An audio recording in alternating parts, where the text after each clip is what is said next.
At the behest of the Castilian crown, Christopher Columbus and his successors made contact with and began a conquest of the indigenous peoples of Central America and beyond. Among numerous other means, certain religious figures, missionaries for instance, began a religious takeover of the Native Americans of this region. Most methods were deliberate, such as conversion and the destruction of temples and texts, but other means were less so.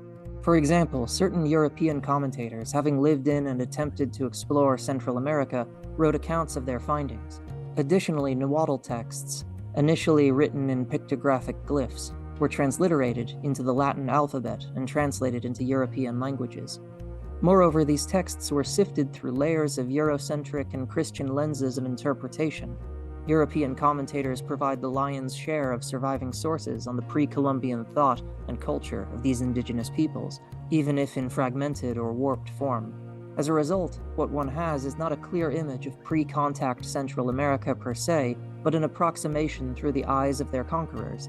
In this vein, in Aztec Thought and Culture, a study of the Ancient Nahuatl Mind, anthropologist and historian Miguel León-Portilla attempts to mine extant textual sources and archaeological data to reconstruct a more likely representation of the worldview of the Nahuatl-speaking peoples in the 16th century and prior. León-Portilla prefaces the second edition of his book by noting that some recent writers questioned the validity of some, if not all, of the native sources on which I, as well as other colleagues, have drawn in our respective researches, citing many of the criticisms already mentioned above, e.g., influence of Christian missionaries, texts removed from contexts, etc. Sensitive to this issue, León-Portilla spends the majority of this preface going through each of his sources in detail, weighing their varying levels of authoritativeness by exploring how they were produced, whether they were translations of transliterated Nahuatl texts, and under what circumstances their information was acquired if they were the reminiscences of European commentators who had traveled to Central America. Though primary sources on Nahuatl thought and culture, that is, produced by Nahuatl-speaking indigenous peoples, are no longer extant, León-Portilla argues that his are the closest one can come to primary sources, being either direct linear script transliterations of Nahuatl texts or acquired through natives' reports to European commentators.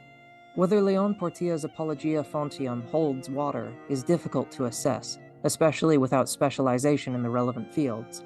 However, one can easily see the concerns of his critics, who warn of a priori Euro-Christian influence and thus distortion of the sources. Even so, because primary sources are essentially absent, the best a researcher can do, it would seem, is begin as close to the original sources as possible and work from there. León-Portilla seems to do as much, preferring to stay close to at least the transliterated versions of Nahuatl texts, rather than simply relying upon their general recollection by European commentators. In lieu of primary sources, though León-Portilla may exercise an overly optimistic valuation of his sources, one may say that he has at least gone as far as he can in this regard. This will make judging his theses, which are contested, though not necessarily on the academic fringe, a matter for scholars well-trained in Mesoamerican study. León-Portilla begins by positing that the Nahuas had a social class similar to that of the philosopher in Greece, known as the Tilamatini. These ones who know brought intellectual rigor to the general religious concepts and practices among the Aztecs. Adopting the legendary symbol of Nahuatl knowledge, the great figure of Quetzalcoatl, as their representative, the Nahuatl sage or filosofo taught men to have and develop in themselves a face, identity, personality, voicing their interest in eliminating human anonymity, graphically expressed as man's lack of face.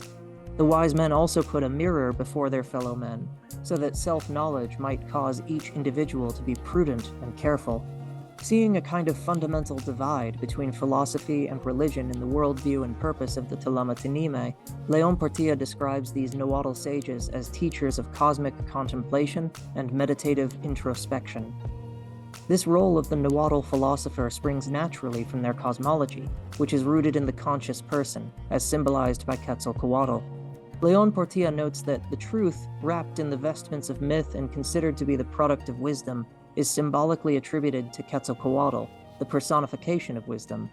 Quetzalcoatl embodies wisdom for the Tlamatinime because of his visceral knowledge of what León-Portilla refers to as the supreme god of the Nahua, Ometéotl, a quasi-pantheistic deity who is both father and mother, male and female, who lives at the navel of the world, and in Ometéotl, the place of duality, as León-Portilla translates this term, or highest heaven from which all existence springs. Ometéotl has 4 sons, including Quetzalcoatl, who represent the fundamental elements of the world, as well as the ages of cosmic history, each symbolized by a sun which dies at the end of its age, replaced by a newborn one.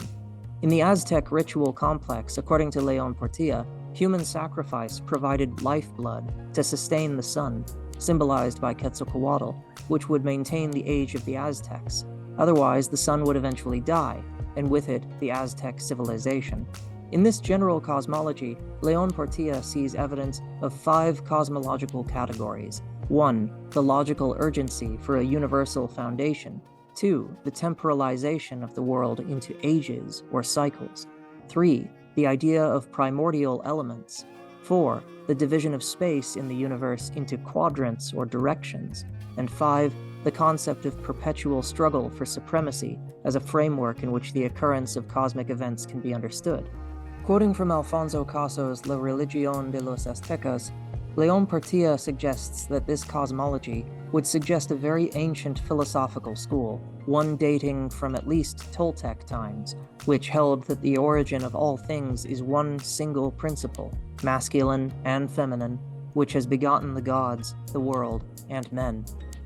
Seeing an ambivalent being, an active generating principle which was at the same time a passive receptor capable of conceiving, at the very root of existence, León-Portilla demonstrates how the Nahuas derived from Ometéotl an anthropology of humans born faceless, or as blank slates, free to shape themselves and their lives. However, in this dynamic universe of constant flux and development, including human freedom, León-Portilla notes that the Tlalomatini was also after a reliable philosophical foundation upon which the people may base their lives. The Tlalomatini called this metaphysical bedrock truth, Neletilistli, which meant originally support or foundation, thus bringing them back to philosophical speculations on Ometéotl, the lord/lady of duality and giver of life. León-Portilla's theses begin with, though are not necessarily wholly reliant upon, a singular claim, that the Nahuas believed in and contemplated at length a monistic, despite its dual nature, deity at the root and foundation of existence, which cascaded the universe into being and sustains its dynamic nature. Ometéotl sits at the center of León-Portilla's arguments as readily as he says the lord/lady of duality sits at the base of those of the Tlalomatini.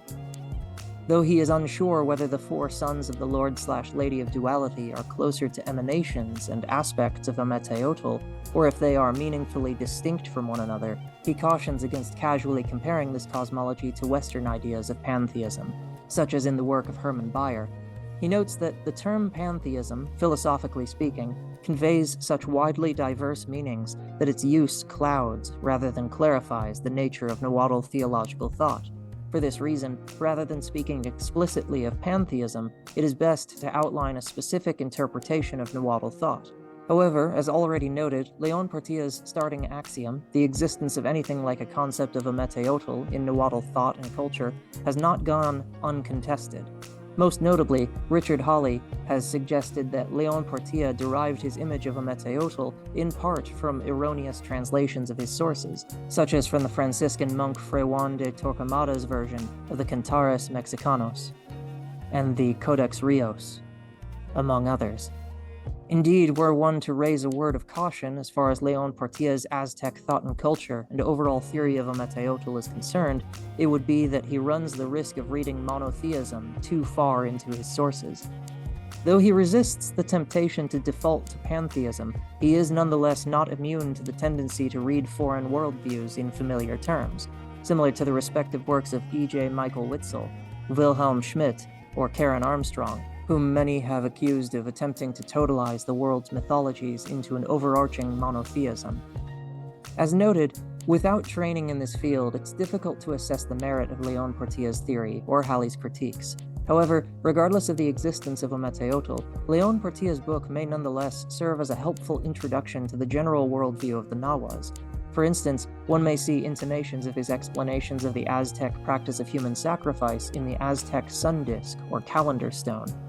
Similar to the Mayan calendar, the Aztec sun disk functioned not as an actual calendar, but as a symbol of the Aztec cosmos, and thus as a useful indicator of the Aztec, and by extension Nahuatl, worldview. Central to the stone is the face of the sun god, whose tongue is a sacrificial knife. His outstretched claws hold severed human heads.